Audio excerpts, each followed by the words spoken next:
Hello, Facebook. It's Reid Mahalko from readaboutsex.com. I am wearing my Sex Geek t-shirt, and I just finished hanging out with a friend and realized how late it got. And so I drove to, I'm in Alameda, and I drove to the edge of Alameda, because I thought I would walk next to the water with you all. And then what happened was, it's freaking cold out and it's windy here, and the sun's setting. So rather than wait for the sun to go down, I just was like, we're just gonna do it from the car today, and I'm gonna drive around this little park in Alameda where there's no traffic right now, and I'm just gonna talk to you guys about bad kissing. And hi, Sunny Megatron. Ladies and gentlemen, Sunny Megatron is with us today. So hi. It is, I hope you're having a good weekend, if and where you're at. If you're freaking out that I'm driving, truly I am driving where there's like no traffic, and everyone's going to be fine, and I'm driving slow while I talk to you all as the sun is setting. Chime in, let me know where you're listening in from. It's always fun to see where people are from. And the big question today is kissing, because another friend of mine, we were talking about kissing, and they were complaining that they're dating somebody who is a wonderful human being, but is just a bad kisser, and that is a real buzzkill for them in trying to get like that in their groove sexually and get turned on. And so this is inspiring why I'm talking about kissing today, because I have some thoughts about kissing. I teach a workshop on kissing, and first I'd love to hear from you all, like, what do you think makes for a bad kisser? Like, when you have kissed, if you have ever kissed a bad kisser, what were the things that had you be like, ugh, this is gross? For me, as somebody who kisses boys and girls, men and women, the thing that is the most difficult for me is when it feels like somebody's not listening to my body, where they are just kissing indiscriminately or non-discriminately, and just basically like plowing my face with their tongue, especially. And generally speaking, I have had the pleasure of making out with some amazing human beings, and truth be told, I have run into many times bad kissers who are male identified, who basically just kind of take the opportunity to use their tongue to like drill my face, and it feels like I'm battling some sort of alien that's trying to rip my spine out from through my mouth with their tongue. And it just feels like no one's listening to me. They're not paying attention to anything that my body is trying to tell them, and it just feels like gross. I don't know. What's your experience? I'm not going to be reading any of the comments today, because it's kind of impossible to while I'm driving, but I'm really curious about what you have to say and what you have to share, and I'll look at the comments tomorrow. But ideas on kissing technique and what I think will help make people better kissers. So like if you're trying to train somebody, I'm a big fan of, and I think this goes for sex as well, slow it down. And especially like with French kissing, which I'm a huge fan of. For me, not everybody's into French kissing, but like you don't lead with the French kiss. You don't lead with the like, I'm trying to go for their, for the face hug a la Alien movies. What I would advocate for is that, you go slower and lead up or build up to that. And for me, my personal policy is that I try to remember, even I get excited, and maybe leap forward too fast, too hard, too soon. But I try to not open my mouth and go for the open mouth kiss until the other person opens their mouth first. Now, if you've got two people with that approach, then maybe the problem is going to be that nobody opens up their mouth when both people do want a French kiss. But I think that would be a good problem to have, rather than just going for the open mouth right off the bat. I have found a nice little parking spot by the water, and I will show you it. There's some grass, there's water, and the actual water is right up there. While I talk to you, for those of you who are worried that I'm going to crash into something. Hi, Roxanne. There we go.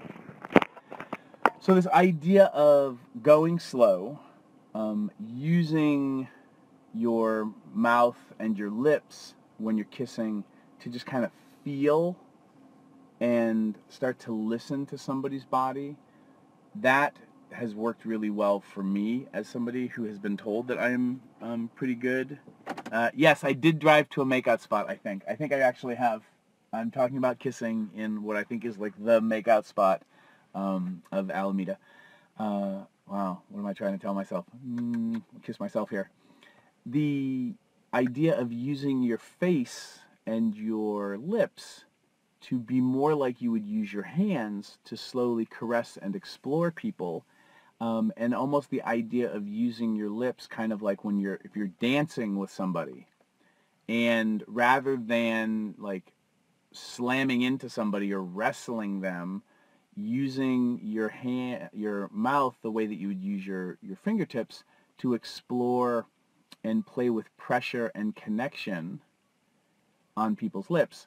And also, like, don't forget that you have the rest of your face. You have your cheek to lean into people and to push gently face to face in ways where you're building connection and trying to like learn and listen to people's bodies through your lips. Rather than when I have been kissed poorly by somebody, they just kind of come at me like there's some sort of groper fish that's just trying to swallow my whole face, like an alien or something like that. Another thing that can be really helpful in my full body kiss workshop, what I talk about is the importance of pushing and pulling and pressure as a means of using the rest of your body when you're kissing to engage people. Like, it's not just about your lips, it's about your hands, but not in a gropey kind of way, but in a touch, connection, listening to each other's bodies kind of way. Almost like if, for those of you who've ever, who remember like slow dancing in 7th and 8th grade dances, you're listening and holding on and enjoying each other in your embrace. Too many people kiss and they just make it about their faces, and then the rest of their bodies aren't doing anything. And when you understand how the pelvic floor muscles create sensation and pleasure from within, and you can read Sherry Winston's book, and I think the title is The Anatomy of Female Arousal, or The Female Anatomy of Arousal. Sherry Winston, that's a great book, and it will talk about the pelvic floor muscles and how everything tugs and pushes and pulls on our erectile tissue from inside, which is also something I talk about in my Sex 10X online workshop. But like, when you learn that principle, then making out, especially when you're like on the couch, or you're making out in a car, or making out in bed, you can use your body weight and your arms and your hips and your thighs to kind of push and pull and tug on each other, which engages, encourages, and invites people to engage their entire bodies. So you make kissing not just about face contact, but about inviting the other person to get into their body. And that, I think, is really powerful and makes for people to be much, much, much better at kissing and the experience of kissing. So that even if you're kissing somebody who just doesn't like, he's like, I'm not in the mood to kiss, or maybe I'm having a herpes outbreak, and so I don't want to do any face to face. You can like use your cheeks and nuzzle and kiss and nibble on people's necks, so that it doesn't have to be always about mouth to mouth. And when you start using your body as well, now you're just getting people into their bodies in a way that can feel really good, rather than kind of alien face hugging and just making it all about tongue ramming, which, is just, that's not how you should start, folks. There's a time and a place for that, but it's usually not at the beginning of the makeout session. Last but not least, hi Shanna, hi Tracy. So please keep sharing like bad kisses, and like let's get the conversation about bad kissing out there is where we can talk about it. And if you happen to be a bad kisser or bad at kissing somebody in particular, because everybody has their likes and dislikes. I have friends who like to bite and nibble, and I definitely like nibbling and kind of like puppy biting, like chomping, especially for me. But I have some people who really like to bite hard and pull on your lip, and I don't like that. So, being able to speak up and be like, hey, that thing that you seem to be really into, that's not something that feels good for me right now. And, maybe if I'm super aroused, that would feel good. But right now, can we try something different?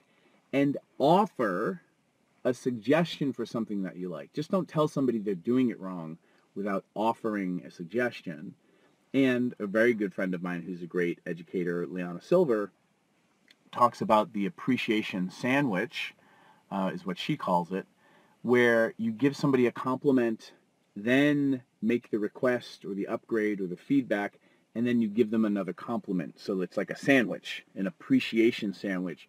And then that compliment with the feedback and then the other compliment, that can be easier for some people to take the feedback in a positive way, where they're not just hearing criticism. Because, some people, it's not just men, but some people don't handle criticism well when it comes to intimacy. So the appreciation sandwich can be really powerful.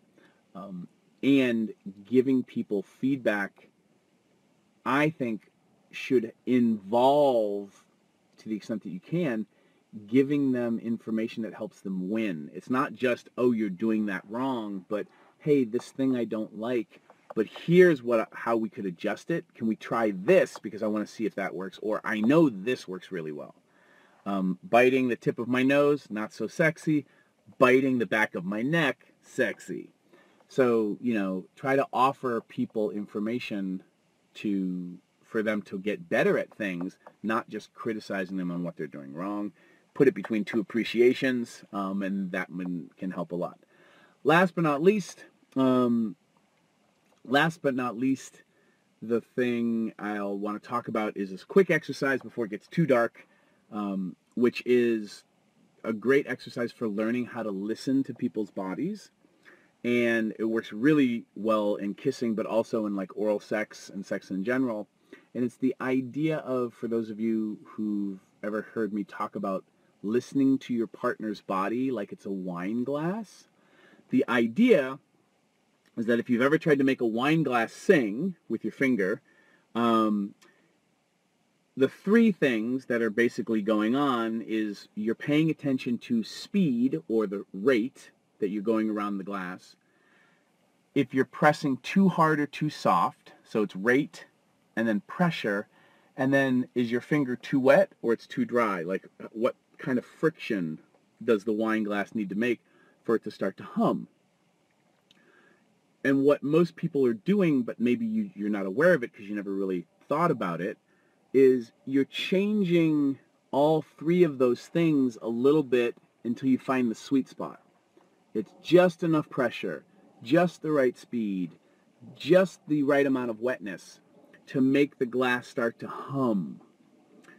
Wherever you go, consciously or attention-wise, when you go to make a wine glass sing, So if you think about, like, you're listening to me, and now imagine you're doing the thing on the wine glass, so actually pantomime it. Pay attention to where your attention goes. Like, where's your wine glass space? We'll call that your wine glass space. Where you go for that wine glass space, that kind of quality of attention and listening and presence, that's where I would invite you to go the next time you make out with somebody, or the next time you go down on somebody. And listen from your wine glass place to if you're moving closer to making them sing, if you're moving closer to creating more pleasure, or if you're moving further away from it. For some people, that wine glass approach is a big aha moment because they've never kissed somebody from that place. They've never given a blowjob from that place. They've never eaten somebody out from that place. They've never fucked somebody from that place. So play with the wine glass thing. Consider using pushing and pulling with your body and your body weight. Even your face, how you push into each other, how you push into with your lips, with your mouth. Slow the whole process down and don't go for the tongue right away because you're not trying to rip their spine out through their face. That's going to be our kissing right now for today. And then, when you talk to people and give them feedback, give them ways to win and things that you like, as well as the feedback, not just the negative. And put it between two pieces of appreciation. That's the appreciation sandwich. Thank you, Liana Silver, for teaching me that. The sun is going down. I'm going to leave now and drive home and then check comments. Thank you so much for being a part of these conversations with me. Hit some emoticons. Look at all those hearts. Pop, pop, pop, pop, pop.